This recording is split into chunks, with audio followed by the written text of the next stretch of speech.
nama saya Ifatunia Nurul Amri. Saya dari Universitas Muhammadiyah Profesor Dr. Hamka, jurusan PGSD, dengan NIM 2501025096. Video ini diajukan untuk memenuhi ujian akhir semester atau evaluasi akhir semester dengan dosen pengampu Pak Bayu Tommy Rizal pada mata kuliah PLBJ. Mohon izinnya Pak Bayu, saya di sini akan mengobservasi Museum Fathahillah. Dari Bumi ke Jabodetabek. Peninggalan arkeologi yang ditemukan di Jakarta dan sekitarnya memiliki ciri yang serupa dengan kompleks gerabah Bumi, yaitu terutama temuan berupa gerabah dari berbagai bentuk dan ukuran, maupun beliung persegi, artefak logam, batu asah, gelang batu, dan manik-manik. Situs pertama yang memperlihatkan ciri-ciri seperti ini terdapat di Desa Bumi, Bekasi. Namun demikian, temuan dengan ciri serupa tersebar sampai ke daerah aliran Sungai Citarum dan Sungai Bekasi, termasuk ke wilayah Jakarta, bahkan sampai ke Banten. Nah, di sini ada rangka manusia. Rangka manusia dari situs Batujaya, Karawang, Jawa Barat. Situs Batujaya, Karawang, Jawa Barat merupakan salah satu situs penting dalam catatan sejarah bangsa Indonesia, terlebih lagi sejarah Jakarta. Situs yang letaknya tidak jauh dari garis pantai utara Laut Jawa ini merupakan situs percandian masa Hindu Buddha yang diperkirakan berasal dari abad ke-5 Masehi. Artinya, situs Batujaya merupakan situs masa klasik yang tertua di Jawa yang dibangun pada masa Kerajaan Tarumanegara. Di situs ini, selain ditemukan struktur bangunan candi dari bata, juga ditemukan berbagai temuan arkeologis seperti amulet atau jimat, fragmen prasasti, manik-manik, fragmen tembikar, fragmen terakota, dan rangka manusia. Dua rangka manusia dari situs Batujaya diketahui berjenis kelamin laki-laki dan perempuan, ditemukan beserta bekal kuburnya. Dan berdasarkan bekal kubur tersebut, temuan manusia dari situs Batujaya ini menjadi penting dalam sejarah Indonesia karena mengindikasikan sistem penguburan prasejarah dalam konteks budaya Bumi. Sebaran temuan arkeologis dari situs Bumi yang ditemukan tidak jauh dari situs Batujaya sendiri semakin memperkuat dugaan bahwa manusia yang ditemukan itu adalah pendukung Batujaya, pendukung budaya Bumi.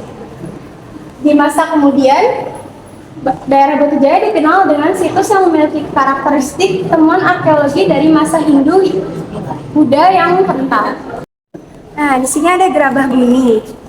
Gerabah Bumi di berbagai tempat di pesisir utara Jawa Barat dari timur ke barat pada daerah aliran sungai-sungai Ciparaga, Citarum, Bekasi, Ciliwung, dan Cisande.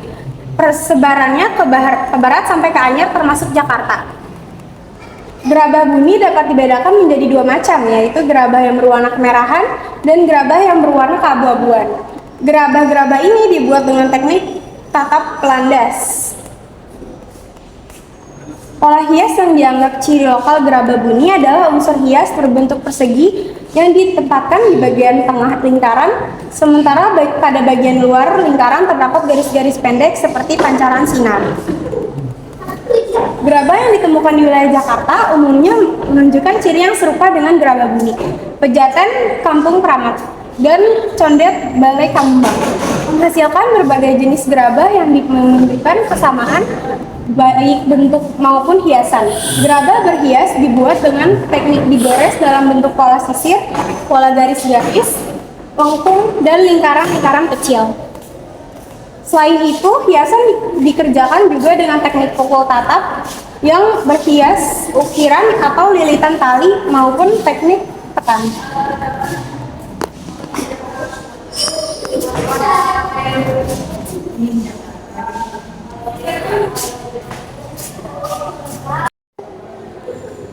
Nah, ada cara membuat alat batu. Alat batu sederhana seperti serpi dibuat dengan memukulkan peputar, yaitu alat pemukul dari batu kerakal atau tanduk pada sebongkah batu yang akan dijadikan alat. Pecahan-pecahan yang dihasilkan memiliki berbagai bentuk dan ukuran dan disebut serpi.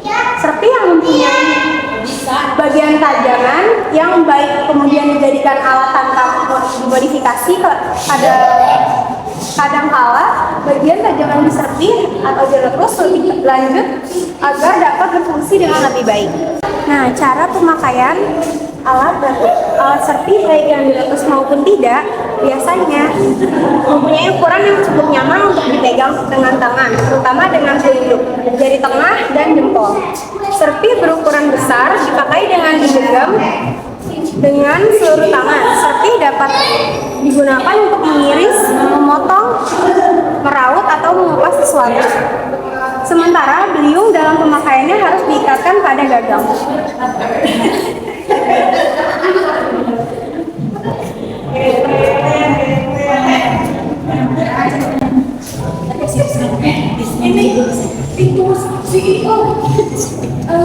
Itu mah apa? Iya. Apa? Nah, itu batu giok. Yang warna apa?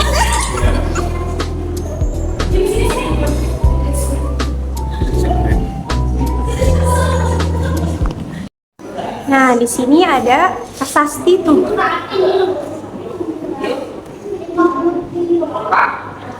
Prasasti Tugu ini ditemukan di daerah Kampung Tugu, Desa Tugu Selatan, Kecamatan Koja, Jakarta Utara. Prasasti ini menjelaskan tentang pembangunan dua buah sungai pada masa Kerajaan Tarumanagara pada tahun ke-22 Raja Purnawarman memerintah. Adapun sungai tersebut bernama Chandra Baga atau Bagasasi dan Sungai Gomati yang kemudian nama Bagasasi sendiri diabadikan menjadi sebuah nama kota yang sekarang bernama Bekasi. Nah, di sini ada prasasti kebun kopi.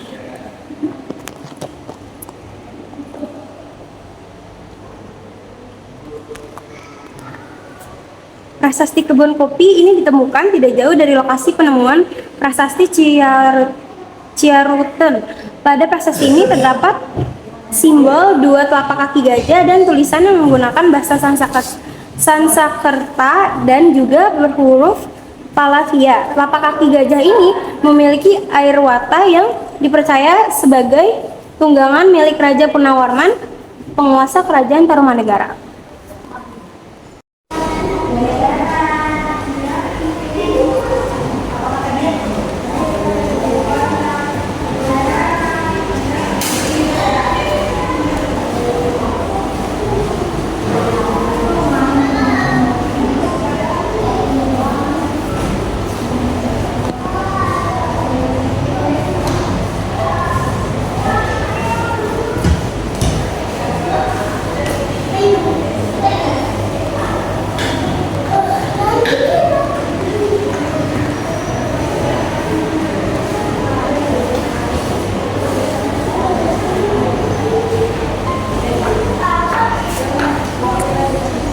Nah, di sini ada Arca Wisnu Cibuaya 1.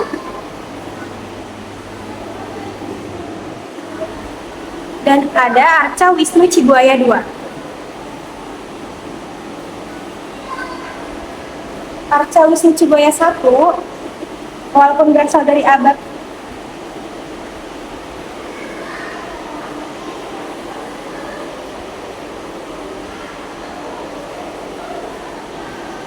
Nah, Arca Wisnu Cibuaya 1 walaupun berasal dari abad ke-8 Masehi dianggap dapat melengkapi prasasti-prasasti Purnawarman.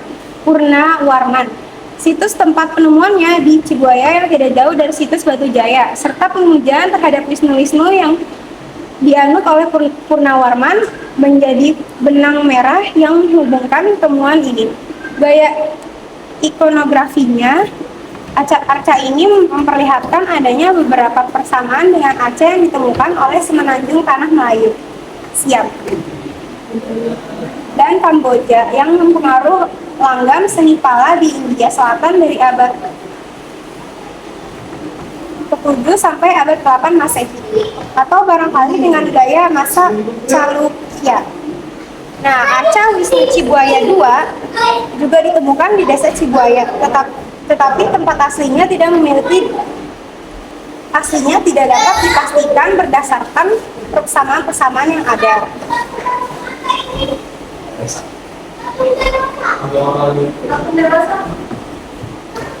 Arca ini memiliki kemiripan dengan arca-arca dari seni Pala abad ke-7 sampai abad ke-8 Masehi. Pala adalah nama salah satu dinasti yang berkuasa di Bengal pada abad ke-8 sampai 12. Sepertinya arca ini berasal dari masa yang sama. Kesimpulan ini sesuai dengan Buku Cina yang mengatakan bahwa pada abad ke-7 Masehi masih ada sebuah negara bernama Komo yang dianggap merupakan pelafalan Tiongkok dari Taruna. Nah, di sini ada arca Durga Kali dari Tanjung Priok dari pesisir Jakarta Utara.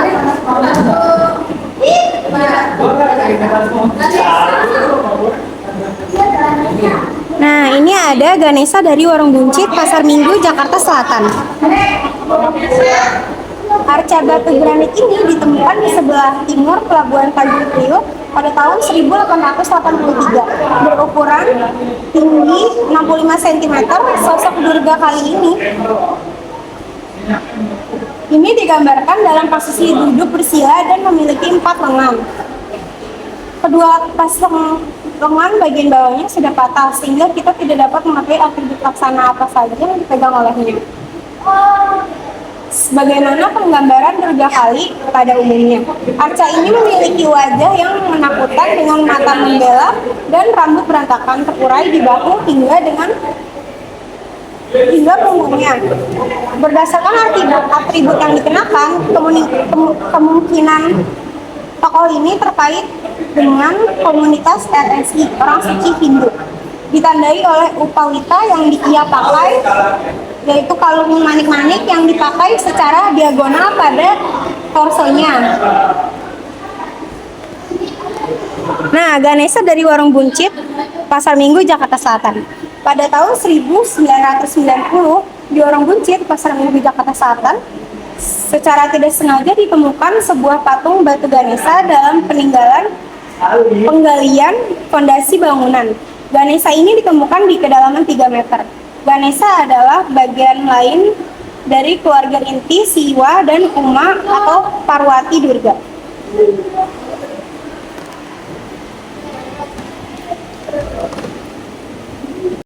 Nah, di sini ada perhiasan pengantin Betawi.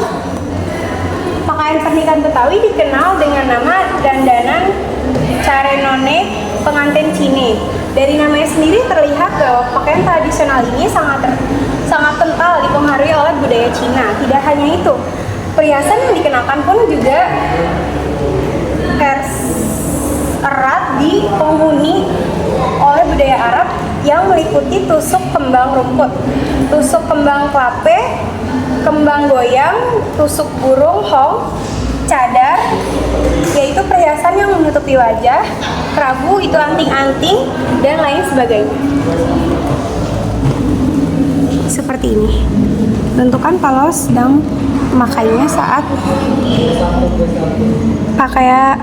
pernikahan Betawi dilaksanakan. Nah, di sini ada alat cetak kue satu. Kue satu merupakan kue khas masyarakat Betawi yang menjadi hidangan wajib di setiap perayaan hari-hari besar. Rasanya manis dan teksturnya yang gurih membuat kue ini cukup populer di berbagai daerah. Di Jawa Tengah, hidangan ini dikenal dengan nama kue koya. Sedangkan di Kalimantan disebut dengan kue putu kacang.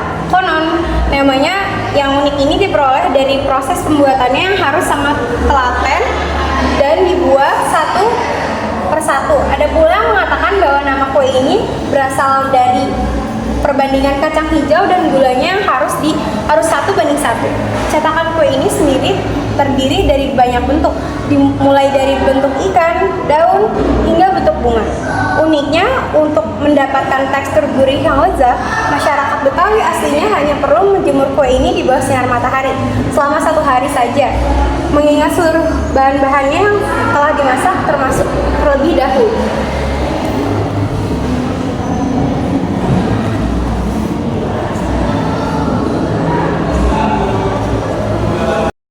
Oke, itu saja yang bisa saya sampaikan. Semoga video yang saya tampilkan tadi bermanfaat bagi kita semua. Mohon maaf bila ada salah kata. Saya Ifatunia Nurul Amri, izin pamit undur diri. Wassalamualaikum warahmatullahi wabarakatuh.